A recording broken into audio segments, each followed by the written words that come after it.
Oi, pessoal, tudo bem? Hoje a gente vai explorar uma ideia bem provocadora. E se a geografia, sabe, aquela matéria da escola que muita gente lembra só de decorar capitais e rios, e se, na verdade, ela for uma das ciências mais poderosas e disputadas que existem?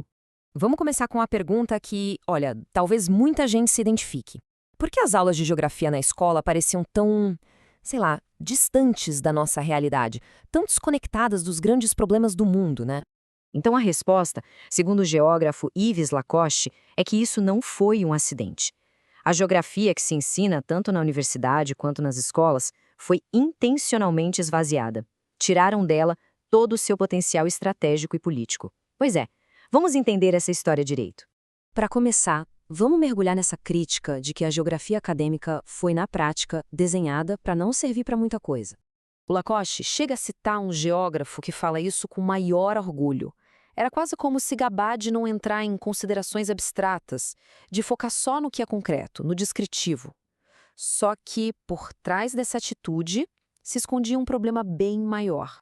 E aqui a gente chega no centro do problema, a tal da pobreza epistemológica. Basicamente, os geógrafos agiam como se estivessem só lendo o grande livro aberto da natureza, sabe? Sem nunca se perguntar, ué, por que eu estou descrevendo isso e não aquilo? Essa falta de reflexão teórica deixou a ciência com uma base muito, mas muito frágil. E essa base frágil acabou levando a uma contradição gigantesca bem no coração da disciplina. Uma divisão que, na prática, impedia que a geografia cumprisse sua própria promessa. Porque, no papel, a ideia era fantástica. A geografia seria a grande ciência ponte, a única capaz de juntar o estudo do mundo natural, clima, relevo, rios, com o estudo do mundo social, economia, população, cultura. Só que, na realidade, a história foi bem diferente. Na prática, dentro da universidade, a geografia se partiu em duas. De um lado, a galera da geografia física, olhando para as pedras e para os rios. Do outro, o pessoal da geografia humana, olhando para as cidades e para a economia. A tal da síntese, que era a grande promessa, virou só uma lista de assuntos, um do lado do outro, tornando impossível analisar de verdade as interações. Tá, mas como é que a gente chegou nesse ponto? Para entender isso, a gente precisa dar uma olhada numa história meio esquecida da disciplina, de antes dela virar matéria de faculdade. Antes de ser um conhecimento só por conhecimento, a geografia era, acima de tudo, conhecimento estratégico. Era o que um general usava para planejar uma batalha, o que um rei usava para administrar seu território e o que um império usava para expandir suas colônias. Geografia era, sem meias palavras, sobre poder. E esse slide aqui ilustra perfeitamente o momento da grande virada. De um lado, a gente tem Élisée Reclus, um geógrafo anarquista que dizia que entender o espaço era fundamental para entender as lutas políticas. Do outro, Paul Vidal de Lablache, o cara que fundou geografia na Universidade Francesa. O que aconteceu? A obra do Reclus, abertamente política, foi, varrida para debaixo do tapete. Já a de Vidal, que se apresentava como neutra, virou o grande modelo. E agora a gente chega no ponto alto da nossa investigação.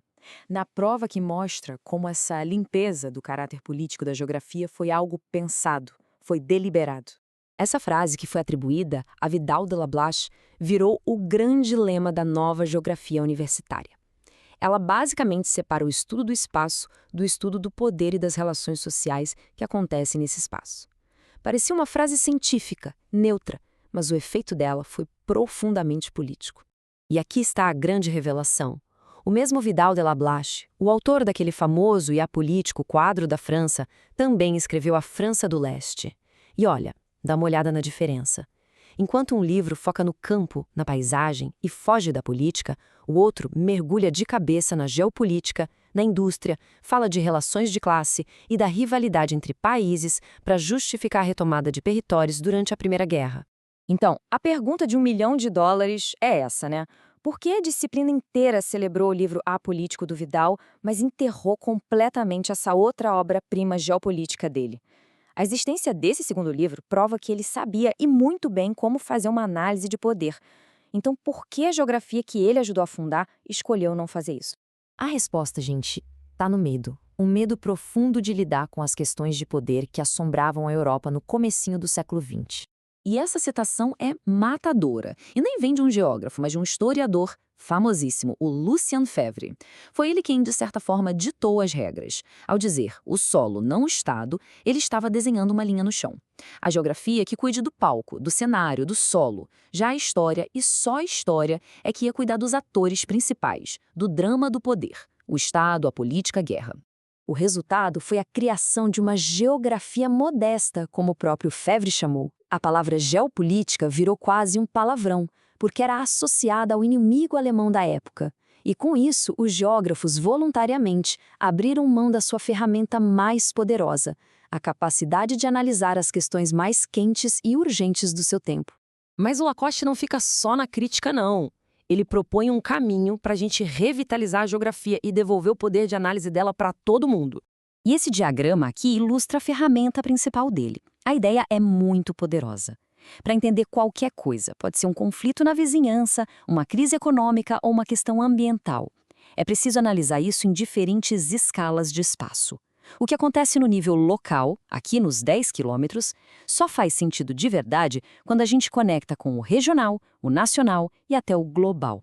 No fim das contas, a mensagem do Lacoste é muito clara.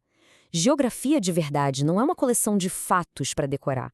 É um jeito de pensar, um conhecimento estratégico, que permite que a gente entenda como o poder funciona no espaço para, a partir daí, agir e transformar a realidade.